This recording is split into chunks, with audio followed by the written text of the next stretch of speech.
तब भी मेरा एवरेज स्कोर 25 से लेकर 27 नंबर तक हर मॉक के अंदर मेंटेन ही रहता है। और देखो स्टार्टिंग में नंबर तो बिल्कुल भी नहीं आते थे और उसको देख के भाई मैं काफी ज्यादा डिमोटिवेट होता था, इवन भाई नेगेटिव मार्किंग हो जाती थी। तो ओवरऑल ये सारी चीजें तो हो गई भैया बिगिनर्स के लिए कि भाई तुम लोग को एक चीज मेंटेन करनी है इंग्लिश के अंदर, भाई जो तुम्हारे से 5 से 7 नंबर का आ रहा है उसके पीछे तुम मेजोरिटी जो 30 से 35 नंबर वाले क्वेश्चन है उनको छोड़ रहे हो। भैया मैंने क्लोज टेस्ट में से वो 5 क्वेश्चन कर दिए और जितने भी मेरे आरसी के अंदर वोकैब वाले क्वेश्चन आए थे सारे कर दिए, वो भी वोकैब को बिना टाइम दिए। सबसे पहले तुम ये इंग्लिश का सेक्शन देखो जिसके अंदर मैंने क्वेश्चन अटेम्प्ट किए थे 39 और मेरे 7 क्वेश्चन गलत हो गए और जो मेरा स्कोर बना वो बना 30.25 आउट ऑफ 40 और 98.48 की परसेंटाइल बनी। अभी दूसरा तुम सेक्शन देखो जिसके अंदर मैंने क्वेश्चन अटेम्प्ट किए थे 35 और इसमें से मेरे 5 क्वेश्चन गलत हो गए, 29 करेक्ट हो गए। अब इसके स्कोर की बात करें तो इसका स्कोर बनता है 27.75 आउट ऑफ 40। अब इंग्लिश के अंदर एक्यूरेसी इतनी अच्छी मेंटेन नहीं रहती, मेरे 4-5 क्वेश्चन गलत हो जाते हैं, नेगेटिव मार्किंग हो जाती है, बट स्टिल तब भी मेरा एवरेज स्कोर 25 से लेकर 27 नंबर तक हर मॉक के अंदर मेंटेन ही रहता है। तो ऐसा मैं क्या जादू कर रहा हूँ, क्या स्ट्रेटेजी फॉलो कर रहा हूँ, कौन से सोर्सेज फॉलो कर रहा हूँ और मैं कैसे अपने इंग्लिश को लेकर चलता हूँ, कितना टाइम देता हूँ, तो ओवरऑल भाई सब कुछ मैं आप लोगों को इस वीडियो के अंदर बताने वाला हूँ। बोले तो इन शॉर्ट मैं प्रॉपर आप लोगों को इंग्लिश की स्ट्रेटेजी बताने वाला हूँ जो कि भैया मैं यूज करता हूँ, जिसकी वजह से मेरे ऐसे मार्क्स मेंटेन हुए हैं। किसी से भी पूछने जाओ सब यही कहते हैं इंग्लिश इंप्रूव करनी है तो भैया रीडिंग करो, रीडिंग इज बेस्ट। लेकिन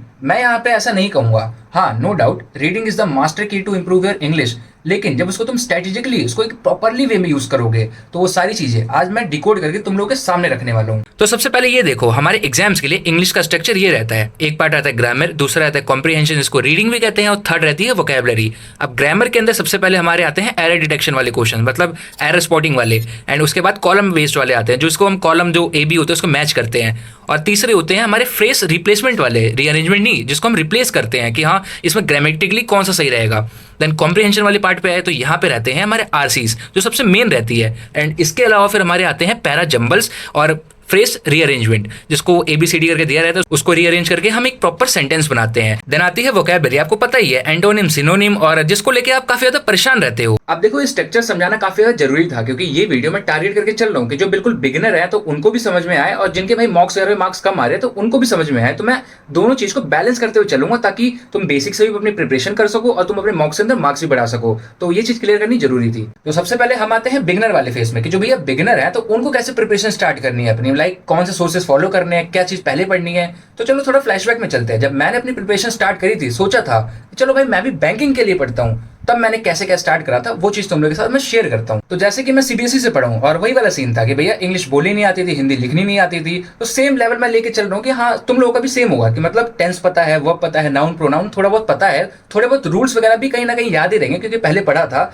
लेकिन प्रॉपर भाई ग्रामर नहीं पता। मतलब जो अभी इसमें एरर डिटेक्शन है वो क्वेश्चन तुमको दे दे तो कहां से करोगे, तो उसके लिए कैसे स्टार्ट करना है। तो देखो मैंने सबसे पहले स्टार्ट करा था अपने ग्रामर को इंप्रूव करना इस ग्रामर ग्रंथ कोर्स से, जो कि था भैया निमिषा बंसल मैम का था। इसकी मैंने सब्सक्रिप्शन ली थी पेड वाली और यहाँ से मैंने पढ़ना स्टार्ट करा था अपने ग्रामर के लिए, जो कि था ग्रामर ग्रंथ कोर्स। इसमें सारे बेसिक्स वगैरह कवर करे थे, लाइक नाउन, प्रोनाउन, टेंस, वेंस, जितने भी रूल वगैरह थे सब कुछ मैंने कवर करे थे। और अभी मैं तुमको नोट्स भी दिखाऊंगा उसके, मतलब नोट्स वगैरह भी मैंने प्रॉपर बनाए थे। तो ग्रामर तुम यहाँ से स्टार्ट करो। मैं बस ये लेके चल रहा हूँ कि तुमको भी भैया नहीं होगा दिमाग में, थोड़ा बहुत पता होगा लेकिन इतना ज्यादा नहीं पता होगा, तो इसलिए भैया बेसिक से ग्रामर ग्रंथ लेके चलो और मतलब इससे अपना ग्रामर तुम कंप्लीट करो। अब तुम किसी और टीचर से पढ़ना चाहते हो तो it's totally up to you. जिससे मैंने पढ़ा था बस मैंने तुम लोगों के साथ वो शेयर कर दिया, बट अपना जो सबसे पहला स्टेप है ये हमको मेक श्योर करना है कि जो हमारा ग्रामर के बेसिक्स रहे वो कंप्लीट हो जाए, या फिर हमने जो ऑलरेडी कर रखे अपने स्कूल टाइम में वो रिवाइज हो जाए हमारे। और जो मैं नोट्स की बात कर रहा था तो इसी स्पाइरल के अंदर मैंने अपने सारे नोट्स इंग्लिश वाले प्रिपेयर करके रखे हैं। और जैसे मैं इसको खोलूंगा तो सबसे पहले ये देखो हमारे टेंस के नोट्स ये रहे सारे। टेंस की मैंने जो ग्रामर ग्रंथ के थ्रू क्लास ली थी वो टेंस के नोट्स हैं।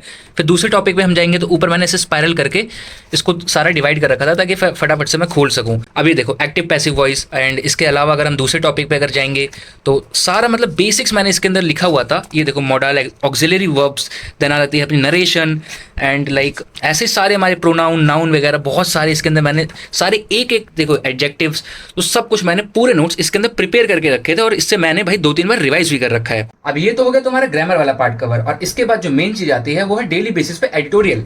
देख सकते हो यहाँ पे एडिटोरियल, ग्रामर ग्रंथ फिर एडिटोरियल, और एडिटोरियल का देखो डेली बेसिस पे लेक्चर आता है यूट्यूब पे, और मैंने देखो स्टार्टिंग से निमिषा मैम को फॉलो करा है, तो तुम लोग चाहो तो फॉलो कर सकते हो, ट्राई कर सकते हो।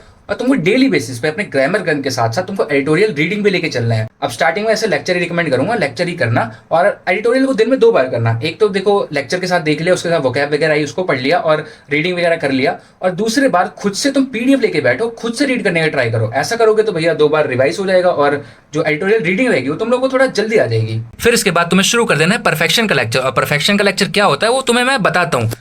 तो देखो परफेक्शन के लेक्चर में होती है तुम्हारी मिक्स प्रैक्टिस, मतलब तुम्हारे डिफरेंट टाइप्स के क्वेश्चंस होते हैं जो कि टॉपिक वाइज होते हैं। सबसे पहले फॉर एग्जांपल तुम्हारा एरर डिटेक्शन हो गया, फिर रीडिंग कॉम्प्रिहेंशन हो गया, फिर पैराजंबल्स हो गए, एंड अलग अलग टाइप्स के तुम्हारे मिसलेनियस क्वेश्चंस होते हैं जो कि तुम प्रैक्टिस करोगे। अब स्टार्टिंग में तुमने अपनी प्रिपरेशन जस्ट स्टार्ट करी है तो फिर चीजें समझ में नहीं आएंगी, लेकिन जैसे जैसे तुम उसको अटेंड करोगे तो स्लोली स्लोली चीजें तुम्हारे लाइक प्रोसेस होंगी, समझ में आएंगी। उधर से तुम रीडिंग कर रहे होगे, उधर से अपना ग्रामर इंप्रूव कर रहे होगे, तो सारा लाइक इंटरकनेक्टेड होकर जो तुम्हारी इंग्लिश है वो धीरे धीरे करके बूस्ट होना स्टार्ट हो जाएगी।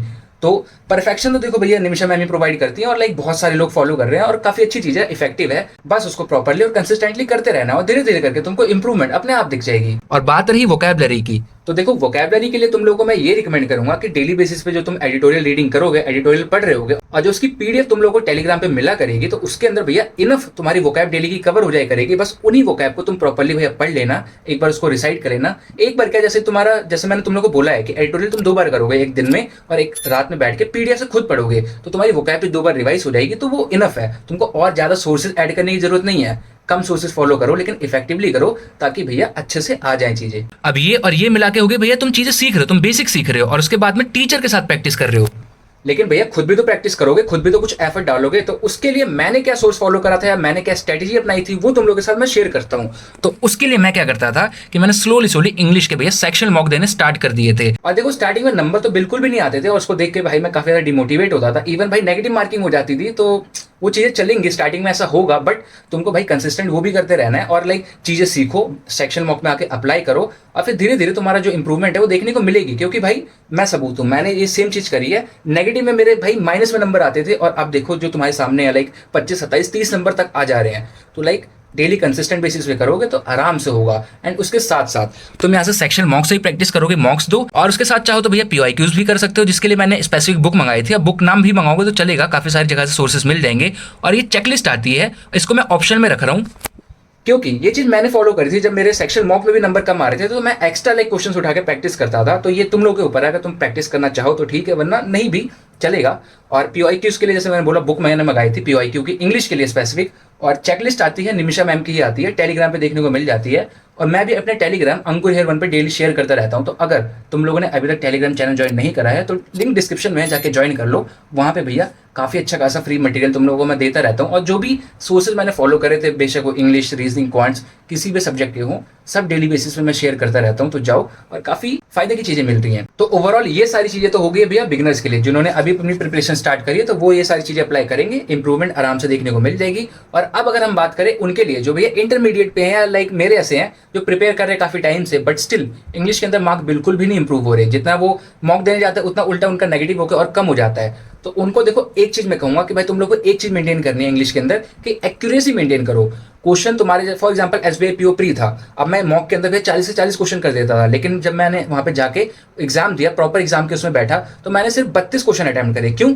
क्योंकि वहां पे मेरे को डर था भैया एक्यूरेसी खराब हो सकती है, और जो क्वेश्चंस मैं और अटेम्प्ट करूंगा तो पता नहीं वो सही होंगे या गलत होंगे, तो इसलिए मैंने उनको छोड़ दिया। तो सिंपल चीज है कि क्वेश्चन कम अटेम्प्ट करो, लेकिन एक्यूरेसी के साथ अटेम्प्ट करो, और जिसमें तुम 100% श्योर हो कि भैया यही आंसर है। और मैंने बहुतों को ये भी करते हुए देखा है कि वो मेन चीजें like reading comprehension, parajumble, error detection, ये सारी चीजें छोड़ के वो वोकैबुलरी के पीछे लगे रहते हैं, पूरा पूरा दिन भैया उसमें घंटों बर्बाद करते हैं। भाई जो तुम्हारे से 5 से 7 नंबर का आ रहा है, उसके पीछे तुम मेजोरिटी जो 30 से 35 नंबर वाले क्वेश्चन है उनको छोड़ रहे हो, तो भाई ये तो लाइक नॉनसेंस वाली बात हुई। तो मैंने तुमको क्या फोकस करना है, वोकैब करना है, मना नहीं कर रहा, लेकिन भैया इतना भी मत लगे रहो। अब स्टार्टिंग में मैं भी भैया वोकैब के पीछे बहुत पागल था, लाइक मैंने ऐसे मोटे मोटे स्पाइरल मेंटेन करे थे, डेली मैं वोकैब लिखता था, उनको रिवाइज करता था, और वीकेंड पे बैठ के भैया 3-4 घंटे लगा रहता था, लेकिन कोई फायदा नहीं होता था। जब मॉक देता था तब वही नंबर वही रहते थे। और वोकैब मैं बोलूंगा कि भैया जैकपॉट एक लॉटरी टाइप का रहता है। और यूल बी शॉक कि भैया मैंने क्लोज टेस्ट में से वो 5 क्वेश्चन कर दिए, और जितने भी मेरे आरसी के अंदर वोकैब वाले क्वेश्चन आए थे सारे कर दिए, वो भी वोकैब को बिना टाइम दिए। बस जो एडिटोरियल के अंदर वोकैब आती थी उसको मैं पढ़ लेता था लेक्चर के साथ, उसके अलावा मैंने कुछ भी टाइम नहीं दिया।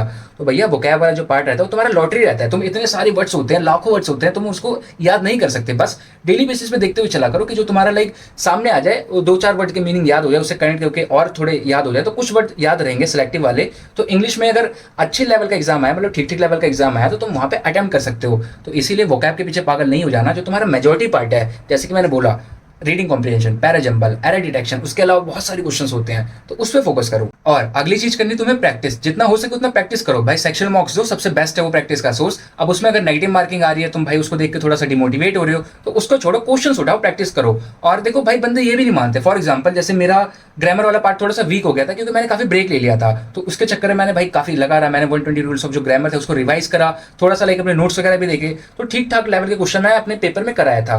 तो भैया ये मानो, जो तुम्हारा फाउंडेशन पार्ट अगर वीक है तो मानो और उस पर काम करो। जैसे कि मेरे ग्रामर वाला वीक है, मैं मानता हूँ, और मैंने भाई क्या सोचा है, कल से मैं प्रैक्टिस स्टार्ट कर दूंगा ग्रामर वाले पार्ट की। और चीज तो ठीक ठीक चल रही है, लेकिन ग्रामर वाली पार्टी में मेरी दिक्कत चल रही है। और एक पैराजंबल वाला भी था, मैं उसमें उल्टा सीधा 1-2 नंबर का मेरा दिक्कत हो जाती थी, लेकिन थैंक गॉड एग्जाम में भैया वो ठीक कराया मैं, मतलब पैराजंबल में दिक्कत नहीं हुई। तो बस वही चीज़ है, जहाँ पे तुम लैग करो, बेशक तुम्हारा फाउंडेशन वाला हो, तो उसको मानो और उसको भैया ठीक करने ट्राई करो, उसको प्रैक्टिस करो, और जितनी प्रैक्टिस करोगे उतना बढ़िया रहेगा। वो कहते हैं ना, प्रैक्टिस इक्वल्स टू परफेक्शन। और जो भी भैया मैंने इस वीडियो के अंदर चीजें बताई हैं, तो वो एज अ फ्रेंड बताई हैं, जो मैंने अपने ऊपर अप्लाई करी है, मेरे को रिजल्ट दिया, तो मैंने तुम लोगों के साथ शेयर कर रहा हूँ कि तुम लोग भी भैया इसको अप्लाई करोगे तो शायद तुम लोग के लिए भी काम करे, तुम लोग को भी रिजल्ट दे। और मैं ऐसा कुछ भाई कह नहीं रहा हूँ कि यही करो, ऐसा ही होगा। जो तुम ऑलरेडी कुछ चीजें कर रहे हो, तुमको लग रहा होगा कि भाई मैं वो अच्छा कर रहा हूँ, तो तुम उसके अंदर भाई इन चीजों को ऐड कर लो, थोड़ा सा टेलर करो और ट्राई करो, क्या पता भाई ज़्यादा अच्छा रिजल्ट देखने को मिल जाए।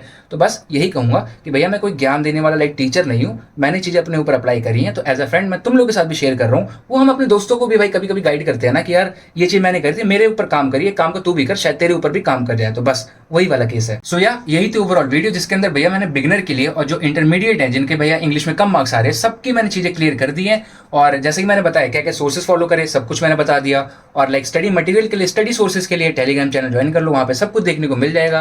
तो अगर इसके अलावा भी कुछ डाउट होगा तो कमेंट सेक्शन तुम लोगों के लिए खुला है, कमेंट करके बता देना। और बाकी एडिटोरियल वाली वीडियो चेक कर लेना, वो भैया काफी हेल्पफुल है। और लाइक मेरे को काफी अच्छे कमेंट्स वगैरह भी आए कि भाई ऐसी वीडियो की हमको तलाश थी, और काफी हेल्प हुई हमारी। तो फिर इस वीडियो को यहीं तक रखते हैं, एंड आई होप सो कि तुम लोगों को ये वीडियो अच्छी और हेल्पफुल लगी हो, और जरा सी भी अच्छी लगी हो तो प्लीज वीडियो को लाइक कर देना, और चैनल पर नए हो तो चैनल को सब्सक्राइब कर देना, क्योंकि डेली चैनल पे ऐसे study blogs, tips regarding videos, strategy regarding videos और हेल्पफुल वीडियोस मिलती रहती हैं। तो चलो फिर मिलते हैं किसी नेक्स्ट वीडियो में। Till then bye bye.